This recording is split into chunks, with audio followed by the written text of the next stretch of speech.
Hello, everybody. Today is January 14th, 2010.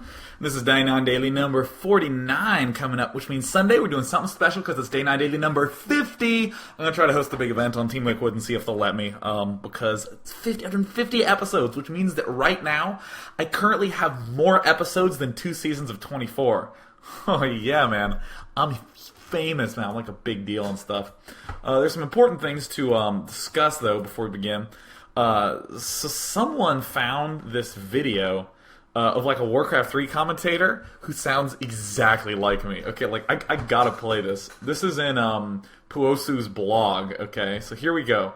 I'm gonna play this, and this is not me. This was never the way I planned. Not my intention. I got so brave, drink in hand, lost my discretion. So that's not me. I'm not lying. I don't know what he's talking about. I have absolutely no clue. He's trying to be poetic or something. It's not what I'm used to. Just want to try you on. It's not me I'm either. Curious for you. I'm curious who this is too. Yeah. I kissed a girl and I liked it. The taste of her cherry chapstick. Happens every now and again. I kissed a girl just to try it. I hope my boyfriend don't mind it. It felt so wrong. It felt so right. Don't mean I'm in love tonight. I kissed a girl and I liked. Like that. Honestly, if someone was like, "Did you say this?" It'd be like, "No," and then they'd play it, and I would just be like, "I guess I said it," because it sounds exactly like me. That like freaks me out. It's like disturbing that there's another little me running around. Because honestly, there's just enough room for one Day 9, so can't have too many of those poking around. So yeah, that's gonna go ahead and segue right on in to StarCraft chat. We're gonna do a little bit of analysis of Iris versus GGplay while I drink a little bit of delicious, wholesome tea. Oh, that's fantastic. Except my tea bag split open, so there's just like goo everywhere, including some tea leaves in my throat. Ugh. Alright, sweet. So this is a really old game. This is Iris vs. GGplay, which is an amazing example of late game management. It's like how you should think about late game management. It's an old school map. It's Python, which of course many people think is, the standard macro map. But I still think that Python is interesting enough. We'll get a good look at the map here at the start, and there's a lot of things about the map that aren't just like straight up just build stuff and go kill your opponent. There's also plenty of stuff to think about for like mid and late game stages that make Python a really unique and actually pretty fun map. So hopefully it's not going to crash on me if there's any lag coming up. I'm going to go ahead and unmute to make sure there isn't while I get some delicious green tea. Man, there are these leaves everywhere in here. Fantastic. Nifty. Let's do this. Alright, sweet. I'm not going to be able to drink the tea this game because it keeps getting in my throat. But let's transition over to the main screen and do a little bit of analysis. Alright, so this is Python. This is everyone's favorite map. First, before I ever note anything about this map, I just feel like in general, now and historically, people have not abused these island expansions enough. There's plenty of cool openings that involve taking this one really quickly. Easiest example, Protoss vs. Zerg. You open up Reaver Corsair and you take this expansion very early. Reaver Corsair is a little bit weaker on this map, but still, you're getting a very fast third expansion, and Reaver Corsair really just can't be bad. It's a good opening. Terran vs. Terran, if I'm here and my opponent's here, I want to push across this valley, and I expand here, because I'm pushing so many units along right here at his edge, this becomes the easiest place to expand to. But, I'm going to ignore these islands for a moment. Let's just talk about the basics of this map. So we take a brief look, and we immediately notice that there is this huge, wide-open middle. This is like the only lump in the entire map. This is like the only center obstacle. So the big, wide-open center, I think, is a big deal. The second, probably most important aspect of the map is just that taking a third is impossible, all right? So you have your main, and you can take your second. But if I'm starting here, what's my third? I mean, I could take this one, but that's really wide out in the open. And I mean, even if my opponent's here, I just pretty much can't take that. This expansion is so wide out. Look how huge that ramp is. I mean, even the natural or the main are going to be pretty tough because I'm really splitting myself up. If I'm here and I go to this main here, I mean, that's a really kind of awkward space to defend, is this little loop right there. And perhaps the third and not often mentioned aspect of the map is the fact that the push distances are super close. Super short push distances. So, for instance, let's pretend that I'm Zerg here and my Terran opponent is here. Look at how short of a distance he has to walk.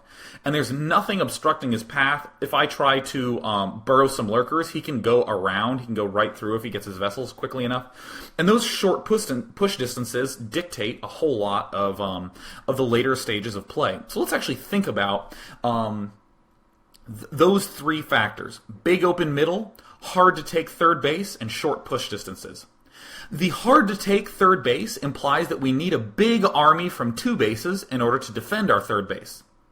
And that's okay, because even though we're kind of forced to get a really big army early on to take this third, we can push and do a lot of damage with it. We have a lot of options upon getting that third, or upon getting that army. So really, I like this map because it's a lot of aggression is encouraged. Very sort of big unit aggression, positioning micro battles in the middle. Nothing weird and fancy, like trying to squeeze some units through some weird terrain formation like you'd see on Match Point or something.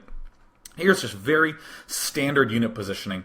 And that's actually why I think it's a good map for a lot of new players to practice on, because when you first practice on it, you really need to think very hard about that first push that you do. You need to think very hard about, am I timing this well? Am I getting my third appropriately? And what happens is a lot of players who play on this map, they learn to end games around the 9 or 10 minute mark. They do a good prep, do a good opening build, they do their first big push, and as they're taking their third, they either win it right there, or that attack does enough damage so they can win it on the second push. Very straightforward sort of play. You don't get too much shifts into the late stages of the game. It generally ends right in the mid game. So, it's a very straightforward map in that regard. So those are just a handful of things to think about. This is a very old VOD, so this is the best quality I could get, so my apologies for that. Well, that's okay. You don't really need too high quality to appreciate all the wonders that is StarCraft. So there's a lot of interesting things to discuss right at the start, like scouting patterns. Most often, Zergs will scout. Okay, let's get these people away. There's GGplay. Oh my god. Just a brief note about the status of this match. GGplay lost the first 2 games in dominating fashion. GGplay got raped. Like in game 1, GGplay 9-pooled, got into Iris's base, and it looked good. Excuse me. But when they went back to Iris's base, or excuse me, when they went back to GGplay's base, GGplay had lost 3 drones to a scouting SCV and just couldn't hold it for the remainder of the game, so that was kind of an embarrassing way to begin your finals. But GGplay played brilliantly in game 3 and 4 with these incredible games on Monty Hall, and what was the name of the other map? Hitchhiker, I guess it is. Incredible games. Beautiful Mutilus control. And I actually recall this summer I was doing some research in terrorist network disruption using graph theory techniques. It was awesome. And I stayed up till 7 in the morning with my friend watching this match because it was so epic. But anyways, a few interesting things to note. So for instance, this first scouting overlord that goes here, look at the next path it takes. A lot of players scout up to the close position, and then they hook straight towards the opponent's main. But you can't do that because there's no place that your overlord can sit over reasonably without, getting shot down by a bunch of stuff. So that's why a lot of players will run to this ridge. A lot of Terran players are of the opinion that if you can bunker rush, go ahead and do it. I think that's a completely reasonable way to open. I mean, you're already forcing 3 drones to come off, and you don't really need 100 minerals right then. Generally, you already have 100 minerals, and you're starting to save up so you can get a command center at your expansion. Assuming you are doing some sort of 1 barracks expand, which, most players do. So this is a good way to screw with them a little bit early on. Go ahead and get 2 Marines, and then just throw down the Expo. Have to be a little careful with the early expanding on this map, just because it's a pretty wide open area, but you can just close it off with bunkers. And there's GGplay's dad just freaking out and praying. And there's also Iris. It looks like someone photoshopped Iris's face onto that woman.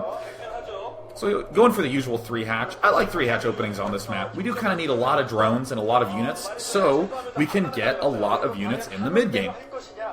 If you open up with 2-hatch, it's a little bit difficult to do a lot of damage to your opponent, and plus you just don't have a good third to take, and your opponent doesn't need to take his third, reasonably quickly at all, and the push distances are just so close that two-hatching feels a little bit weaker to me on this map. I'm so thirsty, I'm just going to take the dive and drink some tea. That is delicious, and I will probably be coughing at some point in the future. So this is actually really interesting to me that GGplay did this.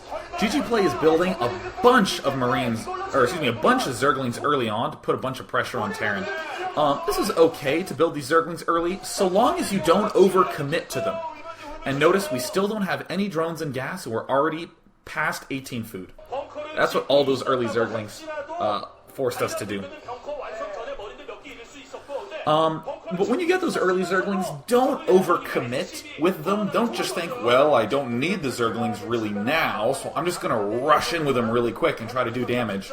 I'll just suicide my way in there. You end up losing a lot of dumb games that way, so nothing wrong with conserving your Zergling count a little bit, and then just using them later when you actually get the speed. So the big theme I want to illustrate in this map is Iris being incredibly aggressive right at the start of the mid-game. Actually a little bit earlier than most players. Going to be incredibly aggressive. We're going to talk about why the map allows him to do that. And most of the rest of the game will be emphasizing how good GGplay is at carefully managing his late game hive. He doesn't do a lot of extreme, I guess I want to call them coin flippy decisions. The kind of works really well or screws up really bad decision. He chooses the safe one almost always. In particular, there's very few plagues in the early stages of the game. Almost exclusively Dark Swarm. There's Zelos. And there's Hot Forever. Cheering for their respective buddies. Good positioning on the Overlord. Notice this Overlord, the first scouting Overlord, moves up, and then it kind of hangs out here, and then at the later stages of the game, when those first Zerglings moved out to here, that's when we start moving this Overlord down, but not sooner, because we don't want to run the risk of losing it. We also don't even need to get that Overlord in the position it's in super duper early. We just need to get it there eventually. Because then, we can spot this expansion. This is a pretty common path for dropships to take because, starports are built sometimes behind the minerals or at the very least in here, so players tend to just cut like this. So it's a good spot to have the Overlord, but we don't need it there very early. If we try to do it too early, we'll die. A lot of drones being made. An emphasis on drones going on here. A lot of players on this map emphasize getting Zerglings with speed. That's also fine as long as you make a lot of use out of them. Personally, I prefer making drones. I suggest that to weaker players, like if you're D+, C-, C range. Definitely try to focus on builds that involve getting more drones, because that requires you to play well later in the game. It requires you to win later in the game, which means that you will have more practice on skills that are fundamental to getting to those higher and higher ranks. If you just build a bunch of Zerglings, you end up with a lot of these coin flippy decisions, where do I run the Zerglings in or don't I? Well, I'll just do it, and then you run them in and you lose them all, and you end up winning a game where you were ahead. Good management by GGplay, bouncing back and forth in between this region. I kind of like that choice to run in there and kill off that SCV. Just shutting down the scouting. And expanding here, this is the usual time. I suppose it's slightly late. But, any time between, when your Spire's getting started to when your Mutalisks are getting ready to pop out, or even after your Mutalisks have popped out, it's a completely appropriate time to be taking that third expansion.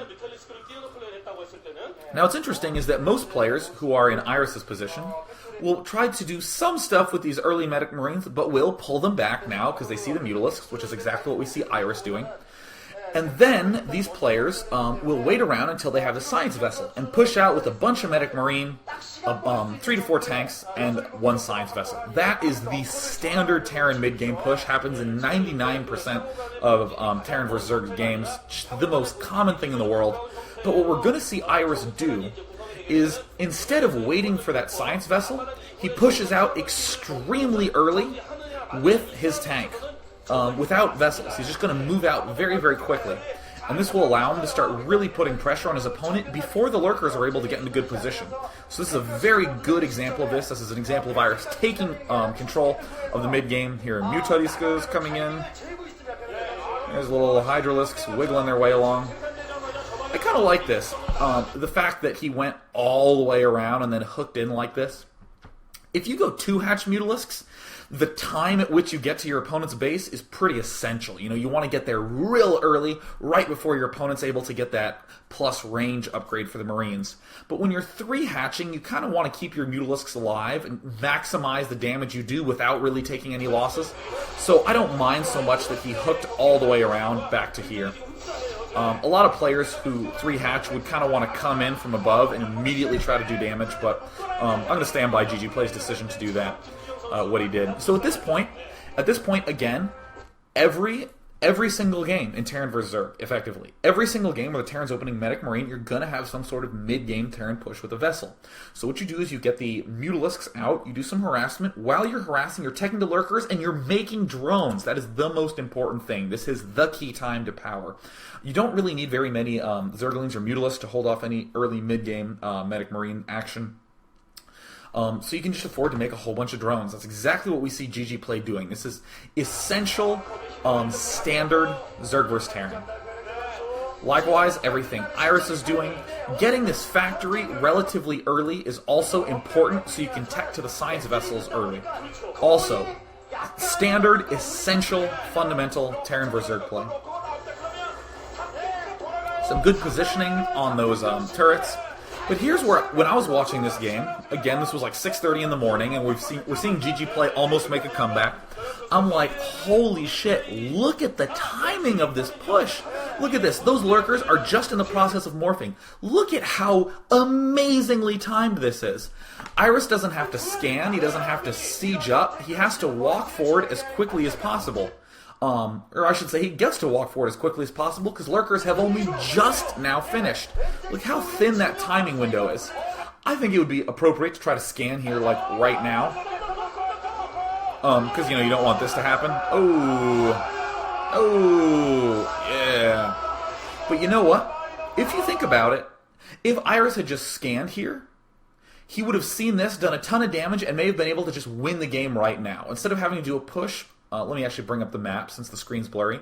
Rather than having to do a push from here to here, which is already pretty short, he instead only has to do a push from here to here. I think it's reasonable if you do this early push to assume you can get to here, but then you just throw a scan down there right to where you're walking to. I think it's prudent. You don't need the scan. It's not essential at this stage in the game. Someone might argue, oh, well, you don't have vessels yet. Don't you need a save scan for the Lurkers? You only really need one, occasionally two scan to take out all the Lurkers if they're assaulting you directly. It's really just important that you can get into that position, and then when your science vessel pops out, you just deflam, smash down his front, and snap him in half like a baby carrot. So see, here is more of GGplay's excellent late game, mid to late game management. His hive tech management is what I want to call it. Because I consider the stage right when you get Defilers to be the mid game for Zerg, in Zerg vs. Terran. A lot of people just call it late game because the hive's already built. So I'll just call it this hive tech play from GGplay. And see, now we're getting the science vessel. That's a pretty late science vessel. But this push is coming super, super, super, super early. Look, this is already so intimidating to have to deal with. It's fortunate that GGplay was able to take out a bazillion trillion guys with those hold position Lurkers. But always be very careful with hold position Lurkers. Make sure you keep excellent sight of them at all points in time, because that, again, is one of those coin flippy decisions. It can either help you huge or just backfire like crazy. Some of the funniest games that players have lost are where they're in a great position, they get a little greedy, try to do some hold position Lurkers, and then wind up almost losing, because they just get scanned and killed. So this sort of stuff is really good. Burrowing Lurkers in between where things are reinforcing. You're going to see GGplay do similar little swing around attacks constantly through this game. And it helps him so much. Now here's something I think most players will miss, but I'm actually going to say the reason I'm so aware of it is because I practice Zerg vs. Terran on Paranoid Android so much, and because that map is so bad for Zerg. You end up being really sensitive to the dumbest things. So, for instance, the fact that these sunken colonies are here, as opposed to here, is huge. Having these sunken colonies right here gives you enough space to position an army as Zerg. This little bit of extra space is so good for just being able to attack here. I mean, imagine for a moment if these sunken colonies were back 3 hexes and were flush with this hatchery. You have some units that would be down here. You'd even have some units above the ramp that wouldn't be able to quite attack all in the same fashion, all in one big wave. But here GGplay is able to pull it off magnificently. And the key thing to note here is that you don't need to demolish the whole army, you just need to kill the tanks. So there's nothing wrong with actually burrowing the lurkers right about here, right along this line. We're going to see GGplay advance just a little bit farther forward. But yeah, see, look at this. Just barely in range of the tanks. And we're just going to kill the tanks off, and then that's it. Look, no more forward movement from GGplay. It's too risky. And note that there is not a hive up yet. That is a tense situation to be in as GGplay. Again, GGplay doing this good runaround action. He has his mutas and his zerglings to help defend those guys. Oh, shit.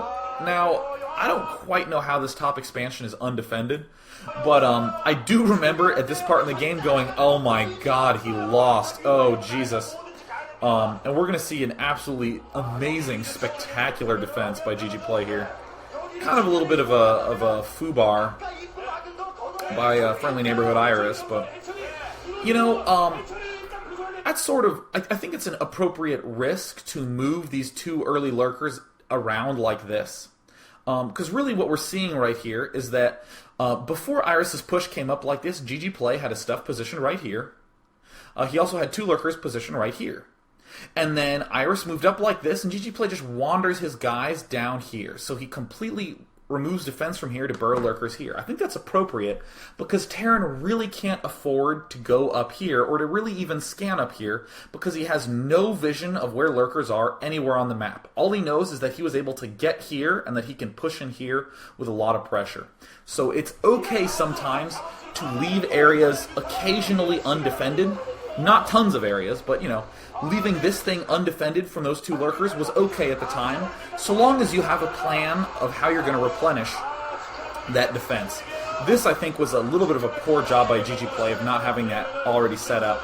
But notice how I'm pausing a lot in this mid-game stage, because this is what's interesting about Python, is the fact that all these pushes have these subtle little manipulations that you can make depending on where your units are, in order to gain some sort of lead. So, you know, we're seeing, for instance, GGplay, instead of burrowing at this ramp, he's going to be a little bit farther forward with these guys.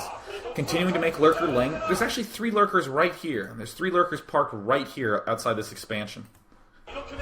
Nifty thrifty. So, of course, Iris is going for this vulnerable expansion up here. And also, a good question is, why this expansion at the top as opposed to the main? 2 reasons. First of all, Iris is probably not going to be taking a 3rd expansion super soon. Probably not going to be taking one super soon because he needs to have center map control before he's able to really secure any 3rd, whether it be this bottom right one, this mineral natural, or anywhere on this main. Second of all, think about where Iris wants to be expanding. Does he want to be expanding here, here, or here?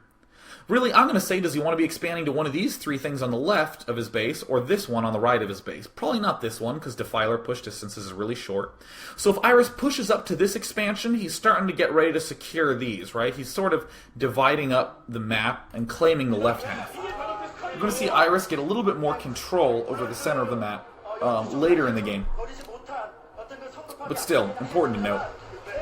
And we're starting to see pretty big push here by GGplay. But not overcommitting, not trying to really kill the medic marine, instead focusing a lot on the tanks. That's how you really win with these big lurkerling mutalisk armies, that the lurkers can get just in range of the tanks and prevent the medic marine from doing anything. If you're in the mood to kill off medic marine and really decimate the whole army, you need significantly more zerglings. But most of the time, a Zerg player will have most of his gas devoted to lurkers, and consequently, will be spending all his money on drones and economy. So, you know, won't really have the Zerglings in order to do that. Appropriately so. And of course, here comes Iris's trademark aggression. So again, notice the push up to the north is Iris. helps distract for this drop here at the right. If Iris was a little bit farther up, right now we're kind of seeing Iris go to this left side here, but if Iris is able to move up to the right, ooh, now we can start dropping the main, maybe drop this expansion, or drop the top. We have a lot more options. But right here, we're kind of restricted to this bottom right location. So this drop does two things. One is just damage, this hurts. Look how many units GGplay is using. But also, it draws units away from the middle and to the back of some location that really doesn't want to have a lot of units at it. So right now, Iris is getting the opportunity to take the center much more easily. And, I kind of like this play when I saw these two sunken colonies in the back of the base. Really just making sure that he doesn't get dropped, because he wants to be spending all his gas on those lurkers and defilers, and not spending tons of Scourge just hanging out patrolling. In other words, instead of spending gas to defend dropships with Scourge, he's going to spend minerals with those sunken colonies to defend from dropships. Iris is doing a really good job transitioning. Earlier on, we saw a second factory, and I decided not to mention it until now, because we're starting to see what the second factory is used for. No add-on for it, just getting a ton of mines. And so you do want to transition to this very mobile vessel medic marine army, but getting a whole bunch of mines early on can be very helpful, especially when controlling big center regions like this. Sometimes if it's a little bit narrower to control, you can get away with not getting the mines so quickly, and you can instead just get the vessels and the medic marine up right away. But on this map, I think especially it's useful to have that many mines. And notice the way in which the mines are spread out, it's along the edges. It's not just in the center, it's stuff along this side and stuff up like that. Not too much up in this region. That's because we want to control counterattacks. We want to control any sort of defilers working its way around to our main or our natural expansion. If it's going through the middle of the map, we're going to kill it with our medic marine anyways. And naturally, I think the next best choice for Iris to do is he can go for that 2 factory before he gets the second starport up, but really now he does need to get that second starport up pretty quickly here, and then go ahead and continue expanding. But again, you need a huge army, you need center control as Terran if you want to have any hope of taking your third. And that's why it's okay to make 6, 7 barracks before you take your third. That's why it's okay to get 2 starports as well before you take your third. And now we're obviously starting to see why it's good to get science vessels, because we can irradiate things. But we're going to see throughout this game 2 big things that GGplay does. And here's the dad praying away. Because honestly, I'm not going to lie, I bet none of your parents know how this game works either, right? They just say, good luck, honey, rape them. Or at least my mom does, because, she gets it, she's supportive. She knows that StarCraft is all about raping your opponents.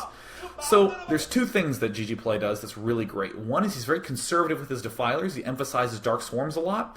And the second thing is these little counterattacks. He's going to be moving a lot of units around the side. A lot of units are going to be dipping down like this and dipping around like this. There's not going to be too much going through the middle. Everything working its way around, and very conservative defiler usage, which is what allows GGplay to stay in this game for so long. And this is not a huge counterattack that GGplay is doing. It's 1 defiler, a handful of Zerglings, and 2 to 4 lurkers. Does this all the time. And look at this, a successful counter push. So again, very similar to this drop that was happening right here at this expansion. This counterattack does 2 things. 1, it does damage, and 2, it draws a lot of these units in the middle back towards this expansion. This is quite a lot of damage. This actually is more effective than it should have been. Iris is coming back and making tanks, I think, a little bit too early. I think that he should be devoting more to science vessels and marines and vultures. But yeah, definitely want to have some vultures mine up this little path like this. It's not enough to have a straight line sort of mined up. You kind of need to move in here and move like that a little bit as well. Mining up all possible paths, because this is obviously a gigantic inconvenience. I mean, Iris is obviously not doomed, but it's definitely inconvenient. And another thing that I especially loved about watching GGplay play this game is that GGplay is super good about replenishing defilers. almost always, when you're learning to use defilers, virtually every single Zerg I've ever seen who tries to get in the habit of using defilers a lot is really bad at remembering to replenish. They'll get the first 2 defilers out, and they'll get the next 2 for the first big push, but right around now, when you kind of need to just occasionally build a defiler, they'll forget that. Because the hands are so used to going 5SZ, 6SZ, 7SZ, 8SZ, and 9SH, 0SH to build some extra Hydralisks. You'll forget that you need to throw down some defilers, and you'll kind of stupidly lose bases, where you just think, oh, if I had a defiler there, I would have won. We're seeing a defiler just popping out there now. And this sort of push is really strong by Iris. Obviously, we're seeing the vessel count suddenly spiked up. And you don't need huge numbers of vessels, really, in this matchup. As long as you have, like, 5 or 6 with your Medic Marine group, you can do significant damage. Sometimes it's useful to rotate them in and out. So I'm certain that Iris has a handful more science vessels, floating back at home that he's not going to bring into battle right now. Because you just don't need to. It's just a little too excessive. It's like having 15 Templar and 3 Dragoons in your army. Make some damn Archons, baby. So here's some nice defense. Notice all Dark Swarms. 100% Dark Swarms. GGplay is carefully pulling his units back and putting swarms in good locations. He didn't try to do anything like suicide these drones to run up here and kill off all these Medic Marine. Just carefully doing that. I'm going to reinforce in a straightforward fashion. And here, Iris doing the good stuff. Getting more dropships, so he can continue to put pressure on. Really, starting from about 5-6 minutes ago, Iris really has not stopped attacking. And look at this. Look at how good this is. In the midst of this huge crisis at this north base, we see 6 or 7 Zerglings doing this, going straight to this expansion. And it's going to force Iris to lift, or it's going to force him to send more units there. Yeah, look at that. Forcing him to lift. That's 3 Zerglings that got there. And that is the way that works. Look at this. This is the only plague that we have seen this game. And I want all of you to be as aware as you can of how few plagues we see in this game. And also not too many Scourge. Most of the gas is Defilers and Lurkers. And as a result, GGplay spends his money defending those drops once again. He's going to be using a lot of his money to be building sunken colonies in his main. Now here's something interesting. We actually see the Zerg try to take an expansion here, but it's going to die. That is another example of excellent late-game focus as GGplay. GGplay has these 3 bases, his main, his nat, and this other main. And in the midst of the big attack up here, he did a counterattack to this natural expansion here, this mineral natural. And he was expanding to this bottom right. Excellent, excellent focus. And there are more small groups wandering around the center of the map. Nothing huge, just nice little tiny small groups. And GGplay's backing off, and when I saw this, I was, again, at this part of the game, I was like, man, GGplay will not be able to hold on much longer. And see, this plague, I thought was a mistake then, I still think it's a mistake.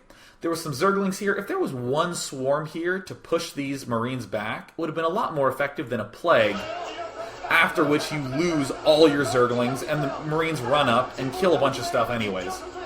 You have to be very careful with plague. You can plague if you have a bunch of units right around the corner to kill it off. But don't risk plaguing if there's a high chance of just losing all the units before you can even kill the stuff that's plagued. Now, note that there is an Ultralisk Cavern here. A lot of times players will say things, actually, especially recently, a lot of players say, well, you can't go Ultralisk on 4 gas, because it's kind of true. You know, you can't really just get 3 gas and suddenly go for Ultralisk. You really kind of need that 4th gas. But if we think about what that means, what really is the right way to say it is that on 3 gas, you don't quite have enough resources to get the gas for double upgrades, and Defilers, and Lurkers, and Ultralisks, and the upgrade for Ultralisks. But as time progresses, what we're going to see is that you can get away with getting the Ultralisk Cavern kind of early, and starting the upgrades for the Ultralisks, but not necessarily building the Ultralisk. Still getting a lot of Lurkers and Defilers with your gas. Don't commit to those Ultras too early. So a giant, big-ass push coming up. More counterattacking. GGplay's losing units in his main. He just lost his bottom right expansion. He has to manage this, and is still counterattacking. Is still doing these little runarounds. And notice, immediately, we see this blob of units in the center of the map for Iris, swinging down south again. Because this is really threatening this expansion. And you'll note how many SCVs are there. Iris is actually starting to run out of minerals at this point in time, in his main and his nat. So Iris is safely taking the left expansion. And now, for the first time ever, GGplay really is having the opportunity to take his fourth. He's actually having the opportunity to take the 12 o'clock natural expansion. And this game's an excellent example for Terrans to show really how much stuff you can get away with in the middle if you just really aggressively try to take the middle. I mean, there's not much that GGplay could have done to take that top expansion earlier. It's just that Iris was so aggressive. Now, I don't mind getting tanks, like a lot of tanks like this, in order to sort of hold stuff together in the middle. Have a very muscular army from the start. Just make sure that you're comfortable positioning them and being very aggressive with them. Normally what we're seeing nowadays is players do what Flash has actually been doing a lot, which is to get the Medic Marine Science Vessel army exclusively in the mid-game, and then once you have a 4th or 5th base as Terran, you add on 2 or 3 extra factories and just make a bazillion trillion tanks. More aggression by Iris, but this I did not like so much because there was nothing else going on. If this push was moving to the right and GGplay was like, oh god, trying to deal with that, then this top drop would have been way more strongo, but unfortunately it is not. For an example of unbelievably amazing aggression, watch Game 2 of this series. It was GGplay against Iris, obviously, on Fantasy. Incredible example of how to be non-stop aggressive against a Terran opponent. Really make it look like the matchup's imbalanced. So I'm starting to notice one thing that bothers me about these tanks is that mines still would have been really helpful. I still feel like there should be some vultures being replenished at this stage in the game because those runarounds are being increasingly annoying for GGplay. GGplay's looking surprisingly comfortable given what he's endured this far into the game. Now, I want to say that I'm at 24 minutes of this YouTube video, and it's 47 minutes long. This game is awesome. I mean, a lot of that is like ending ceremony stuff, but still. So here is another example of GGplay being really good about just replenishing his defilers, right? He has just one defiler there, there's another one up here in this main, and also continuing to do little pushes into the middle. These siege tanks make it a little harder. I think mines would make it even more difficult, but, you know, same thing. Just there's stuff in the middle, slowing it down. And this is part of the reason why large centers in the late game are nice for Terran. Well, let me actually rephrase that. So very small paths are advantageous for Zerg in the late game because it makes defiler pushing way easier. Like, way easier. Like Mercury, great example of a map where it's narrow enough that Terran can't maneuver around. He can either go at your lurkers or away from your lurkers, and with Swarm, he's just running away till he hits to his natural. When you hit middle-ishly open, that's where Terrans are really shining, where there's not enough room for Zerg to really try to get around you with little counterattacks. And all you have to do as Terran is control this middle-ishly large map, or this middle-ishly large area, which you can do very easily with mobile medic marine forces. But when you get to huge, wide-open maps like Python, especially in the late stages of the game, those counterattacks with the Zerglings and the Lurkers and the Defilers can be such a huge pain in the ass for Terran to try to deal with. Terran really wants a slightly smaller center than on this map to be really, truly comfortable. And continuing aggression here, still not too many science vessels, and I think that might be the one thing that's really sort of biting Iris in the butt in this game. There's Iris biting himself in the butt. Is that with more science vessels, he could have done some more fancy aggression stuff like this. And this is trademark Iris to run right on through, try it as hard as he can to bust these fronts. And look at this. Little Zergling counterattack over there. This is just like game-breakingly good. And look at GGplay in the midst of this huge crisis. Total calm, he doesn't even care. He's actually tabbed and surfing the internet. What a hero. Look, another Defiler there. I cannot tell you how easy it is to just forget Defilers. It's even kind of awkward, you know, to remember, you know, just hit that F key. Ugh, weird. Who hits F? Unless you're, you know, you're Terran and you want to build some factories. You know, one thing I kind of think about at this stage in the game is, again, this is like my own personal stuff. There's nothing that's being made use of with these islands. I think I just don't mind. With all these dropships moving around, just sending an SCV here mining this, and then building an expo here would be great. Because really, Terran has these 3 bases and is set up like this. This 4th is super safe from drops. It's going to be real hard to get any Overlords remotely close to that. The Zerglings can kind of get away with it, but Overlords are just so slow. Iris continuing to be aggressive. Again, Iris does not want to be taking that bottom right expansion because Defiler push distances are so short. And there's another plague. Oh, whoops, I accidentally went to the forums of Unity, which is an excellent game engine. Coming right back, okay. You'll notice that only recently, I hope we didn't, no, we didn't skip too much. Alright, so we rewound a little bit, actually.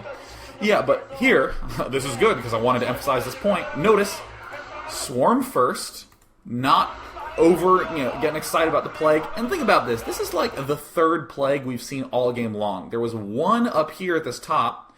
There was one in the main that I think could have been avoided. And then there's this one. But there's still the swarm there to back up. Very careful, conservative, deliberate Defiler usage. Not going for some big crazy plague. This is a crazy plague. Also, get the energy upgrade for Defilers. It's unbelievably useful to be able to swarm and plague without having to consume in between. Oh yeah, perfect. He actually came back to the main, and I wanted that to happen. So think now. We just looked at the Ultralisk Cavern in Zerg's main. Do you remember how long ago I said, hey, you see that Ultralisk Cavern? No Ultralisks are going to be made for a while because he can't really afford to, but he can still get upgrades every now and again. So we still have not seen any Ultralisks be made, and GGplay just got his 4th gas. He was so good about making sure that he was just getting the Defilers and the Lurkers for an incredibly long time. And this is something that I think can be an excellent lesson in, like, every matchup.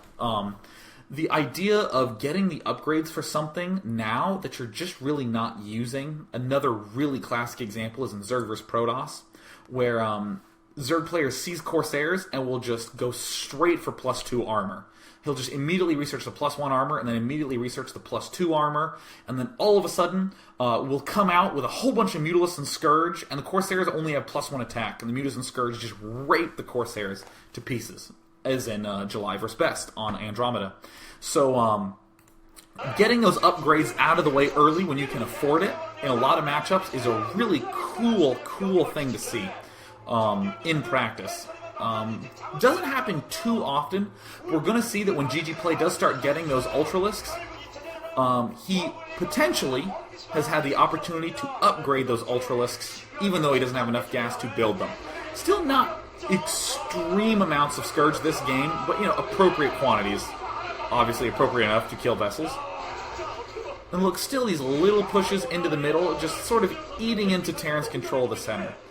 Terran is now starting to out-expand the Zerg. Terran's taking bottom right and the left expansion. Terran's actually been ahead on expos for quite some time. Look at these Ultralisks. They actually have the upgrades. I believe they have the carapace upgrades. They definitely have the speed upgrades. And GGplay is going to continue this theme of these run-around attacks. And look, coming in more, killing off some Scourges, and then another Swarm! Yeah, very conservative Swarm usage. A lot of players try to do stuff that's too fancy here. Look, he plagues, but he still has a Swarm that he can retreat past. Zerg continuing to expand. Very gentle sort of plays by Zerg. You know, he's kind of basically throwing darts at Terran in the middle, running a few Zerglings around here, poking forward with some Defilers and Lurkers, kind of in the middle-ish. Did some run-around attacks, and is slowly but surely expanding. And I want to emphasize that surely, you know, because a lot of Zerg players will be like, well, I feel uncomfortable expanding. In this matchup, it is completely appropriate to just build an expansion, unsure if you can defend it or not. So for instance, this top left expansion is going to be pretty damn hard to defend. But really, if the Terran moves up there, you have an opportunity to cancel it and save it. You have the opportunity to run up there and kill stuff off. Really, in a lot of circumstances, you just keep throwing down expansions until one pops up, and then you just Nidus your canal your way to defend it, and it becomes incredibly hard to break. You force your Terran opponent to have tons of awareness of the map, and again, GGplay eats into that awareness by doing these little counterattacks here, by running some stuff over here to the left, by having these little pushes here through the middle, down towards this third base, and occasionally to the bottom right.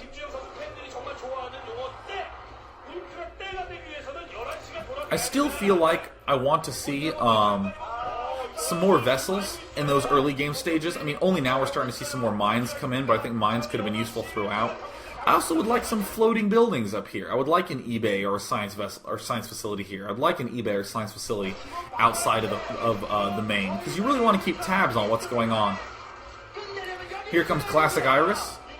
I'm just gonna do the run through. Oops, gets plagued. Normally Iris is a little bit better about just, you know, stampeding forward. I remember at this stage in the game, I was like, holy shit, GGplay might actually win this game. He's starting to actually get a 5th gas up. That's unbelievably sick. So Plague, by the way, is one of the best ramp breakers. I mean, Dark Swarm's great, but a lot of times they'll be all turtled up there. But, you know, they'll have all their stuff clustered. Plagues are so tasty there. So, oh my god. Think of what we have actually seen. From the Zerg's point of view, again, part of the reason why I reference this game so much is because of the amazing Hive play of GGplay. We saw this Zerg player just stick to Defilers and Lurkers and Zerglings to do tons of runaround counterattacks, try to just push in, beautiful defense everywhere. Got that Ultralisk Cavern a little early, couldn't make use of the Ultralisk, but we see the +1 attack and carapace upgrades constantly going for GGplay, and then we see him get those Ultralisk upgrades as well, and suddenly, the instant GGplay gets his 4th gas, he's able to do these insane pushes forward. I mean, only a few minutes after he got his Ultralisk, he was able to immediately push to the left. I actually want to point this out. We're at 29 minutes right now, and here is one of the first sightings of Ultralisks, right? This is about 2 minutes ago. We're starting to see these Ultralisks really come into play. Saw a little bit of Ultralisk stuff coming up here, but yeah, this is only like 3 minutes ago. I mean, this is pretty damn explosive, I guess is how I'd put it. Zerg's just popping forward all of a sudden with all those Ultralisks. And, you know, this is, you know, bad. You don't want your guys running around in disarray, dying. But think of what Zerg's doing. He's just inching these Lurkers into key positions of the map. Just placing them there. Always good to sort of cut down on the circulation possibilities in the center. So this is where this game got like even more crazy, is that there weren't really that many Lurkers everywhere for defense, and you know, Zerg was getting a little bit low on the Defiler count. It's like, whoa, can he actually hold it? So yeah, I mean, we see the science facility there, but the eBays really should be floating along the left side of the map too. Yeah, I really just like more mines. I like more vessels and more mines in the mid-game and less tanks, because the tanks really didn't do anything. And look, there's yet another little counterattack along the side. And suddenly, within a few minutes of getting that 4th gas expansion, GGplay, who spent all his time defending and getting upgrades, just gets to explode forward. So here is everyone blown away. I was shocked. I was sitting, I was just watching with my friend Michael. I was like, oh my god. Oh my god. He's actually going to win. Oh my god. Iris is out of money, and he can't do anything. So yeah, look at everyone. Totally blown away. There's the dad. GGplay is so shocked, and this was like so moving, man. GGplay like comes out. GGplay doesn't even understand what happened. He actually blacked out for the whole series, and when he came to, he was the champion. And his dad just like runs up on stage and hugs him. Oh my god, I've never seen a dad more proud. Look at how happy that dad is. He's exhausted. He's been praying for like, what, 45 minutes? Man, that's like a lot of praying. I mean, seriously. I mean, Jesus' lines are busy a lot, but they're already getting clogged up from just one guy? Wow. So, again, just to reiterate the two themes. Let's do one for Terran and one for Zerg. The Terran big theme was that he looked at this map, and let's actually take another look at the map. So, from Terran's point of view, Terran is really focusing on doing a lot with that early push. And we saw Iris move out super early. Maybe, if those hold position lurkers didn't do a ton of damage, Iris would have been able to swoop in this side and kill it off. But even with that severe damage, this little push here before Vessels did a lot of damage. So Iris did a push out here, and then you see him transition straight into mines to mine all this area up and mine this area up, and then just goes crazy in the middle of the game. Iris sets himself up from 2 bases to just seize control of the center, shut down on the expanding, and really for about 15-20 minutes of that game, that's the position GGplay was in. Not very much mobility, definitely having a hard time getting up a 4th gas, and Iris just pounding GGplay apart. So if we look at the Zerg themes on this map, what Zerg was really focusing on doing was having very careful defense and very small, gentle counterattacks. Continuing to expand when he could, but those small counterattacks are what allowed GGplay to do pretty much everything he wanted to do in that game. Unbelievably impressive game. One of the most inspirational and influential games in my Zerg vs. Terran play was watching that game, because we got to see GGplay do very good, just smooth control with his lurkers and Zerglings. He never did huge confrontations in the mid game. I mean, even when GGplay was moving out here with his lurkers to kill off these tanks, it wasn't an enormous push that killed everything. He just killed the tanks. Same way with this push up here. It was mainly designed to thin out the aggression. And from then on, all these little tiny pokes and prods allowed him to win the game. So, I mean, afterwards, I just started to realize, wow, especially on Python, but definitely on a lot of other maps, you can just do these small counterattacks of, 4 to 5 Zerglings, 3 to 4 lurkers, and a defiler. You can do so much damage. And I ended up winning a lot of stupid games that way. Like games where I was clearly losing, like playing like garbage, and then just kind of sneak around and suddenly win. So, obviously, let's go ahead and take some questionnaires. Alright, I'm going to go ahead and mute it because we have oodles of questions coming in. So let's begin with the first question that I saw. So let's do this. LOL says, do you think GGplay's early den, while Spire's making, is the reason Iris didn't scan the stopped lurkers because he didn't think there would be any? First of all, I think it is prudent to go ahead and do that scan anyways. I think that's about as early a den timing as I would call standard on Zerg's part. Let's actually go back and point out exactly what that timing was, just so everyone knows exactly what we're referring to. This is way late in the game. Let's rewind it. We're going to continue to rewind. Actually, I'll just comment on it while we're rewinding. I think that could be part of the reason that Iris didn't scan it. This actually happens a lot with any strategy that you end up practicing. Excuse me, I have a leaf in my tooth. With any strategy you end up practicing, you get a sense of what your practice partners do. And the issue with that is that a lot of times your practice partners get into these habits that you get used to, and you kind of base your timings around it, and you ignore a handful of easy to incorporate key things because they don't seem to matter. So for instance, Iris could have just thrown in a scan at the front because he doesn't know when his opponent's going to be getting that Hydralisk Den. And especially given the fact that GGplay got it pretty normally, I think it's important that he does it. But still, like I said, that's one of the earliest timings I would call standard for a Hydralisk Den. It actually comes out very, very early. A lot of people like to build 9 or so Mutalisks before they start the Hydralisk Den, but here he started the Den around the time the Spire just finished. And let's see if we can actually get that. It's almost loaded up. I think there's a number of reasons. Yeah, let's actually come back here. See, look, the Spire just finished. I don't know if you can see it, but there's actually 3 larvae chilling here. And what we're going to see is, now the larvae are building. Again, that's pretty early den. So I think the moral of the story is to make sure that whatever you're doing, think about what the obvious killer of your strategy would be.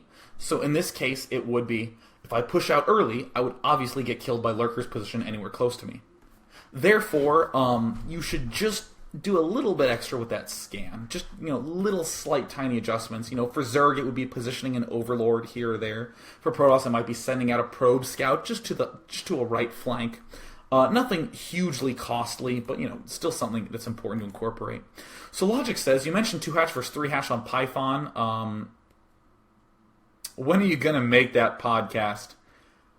That is a great question. You know what? I'm in the corner, so I'm going to dodge. He got me. I really do need to do a 2-hatch versus 3-hatch podcast. So MePPUHeHe says, do you think GGplays... Oh yeah, I already answered that question. Haha. So let us see here. So 2 down says, how many defilers should a Zerg have at any one time? I don't like that idea of having numbers.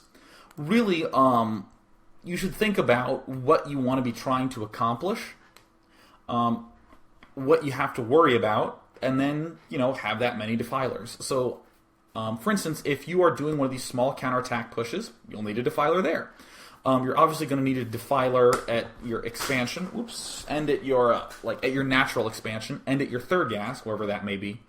And then a lot of times you'll need another defiler because you'll get irradiated a lot, so 4 seems reasonable. I can see times when you'd only have 2, which is when you don't have enough units to do any sort of push, and you're really just focusing on defending your expansions and dealing with all that stuff. But just, I think the most important thing is to make sure you're replenishing enough defilers so that if he attacks either your third gas or your natural, you don't die to that. That's perhaps the biggest thing that I would emphasize. So, Colossus says, let's see. I guess I will take this. I'm trying to steer clear of questions that don't directly relate to what we've seen in the game because, I don't want to watch Terran vs. Terran and have someone be like, hey, I'm playing Zerg vs. Zerg and this is my issue, because I want to make sure we're a little bit more focused. So Colossus says, I'm practicing 2-hatch Muta on Destination against Terran. If the Terran does a 1-base strat, like 2-port or 2 racks, how should I delay my third to defend the aggression? With any strategy, anytime you have some economic focus for your later stages of your plan, in anything, if your opponent does aggression early on, you should delay it and be comfortable with it. And it's not, how long is it okay to delay? The answer is just take it when you can take it. So for instance, let's relate it back to this GGplay game. If Iris had moved out very aggressively early on and GGplay had no way to take that north expansion, GGplay should be comfortable just building up stuff in his main. He should, add his 4th hatch in his main. He should start getting the evolution chamber for upgrades. And then when he's able to push out, then all of a sudden he can expand. So to answer your question, if he's going for some sort of 2 racks or, for some sort of 2-port play, focus on getting your 3rd hatch in your main a little bit earlier, as opposed to thinking more about how do I get my 3rd base earlier. Just sort of do it very naturally. Have a nice little process set up there. So let's go ahead and take just a few more questions. We're almost at 1 hour right now. So here's wonderful question for Aiden. Love this question. Fantastic. Does this tactic to sneak around with a small handful of units work only with Zerg, or does it work with all races? The big thing, what we're seeing right now is a generalization of the following idea. If I am in a position where I need to be a defender, I still need ways to put pressure back on my opponent. How do I go about doing that? Zerg vs. Terran, the way you go about doing it is use these small lurker defiler combinations to sneak around the sides and to do damage there. Awesome. If I'm playing a Zerg vs. Protoss, I'm expanding all over the place. I could defend my expansion with a bunch of lurkers and sunken colonies and be like, yeah, I did it. But to put pressure on my opponent, I should get some Mutalisks as well. Slack up on the defense, and then I can use these Mutalisks to help defend, and I can use these Mutalisks to put pressure on. Terran vs. Protoss, I'm doing a turtle style where I'm expanding all over the place. If I can sneak some dropships into key locations and put pressure on my opponent, I'm going to be just in Gold City. I mean, like, brilliant example of this is when you'll see a lot of players turtling as Terran in Terran vs. Protoss, like turtling hard. Protoss is really battering them down. And watch Lomo vs. Best on Shades of Twilight. Unbelievable game, Lomo vs. Best on Shades of Twilight. Watch that game and watch how Lomo has to defend so much in that game, but in the midst of every huge attack coming towards him, he sneaks vultures around the sides and constantly keeps dropping these expansions. So in any matchup, again, think about, am I having to be the defender here? So is my opponent attacking me a ton? If the answer is yes, then you should just do some little small gentle runaround, and that's the good way to come back into the game. So let's just take one more question. Just this name is awesome, so I have to take this. This is so great. Bisu Wolf, what a sweet name. So, Bisu Wolf says, would it not be better for Iris to put down a bunker with 4 Marines at his third, instead of have some Marines or stuff that I kept mentioning?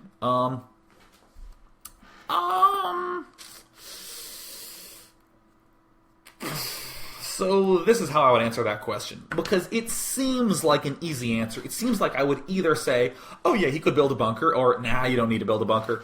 But it's actually a little more complicated than that, because again, the answer to this question is an instance of the following logic.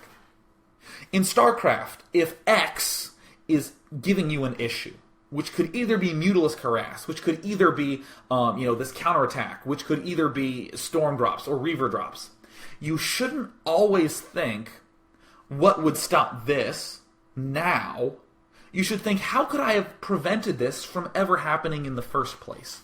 So what Iris really should have done was have had those mines along the sides and should have had better vision there. That's why I emphasized several times, man, he really needs to have some floating buildings in the middle of the map. He really needs to plant more mines there. I wish he had better control of the center.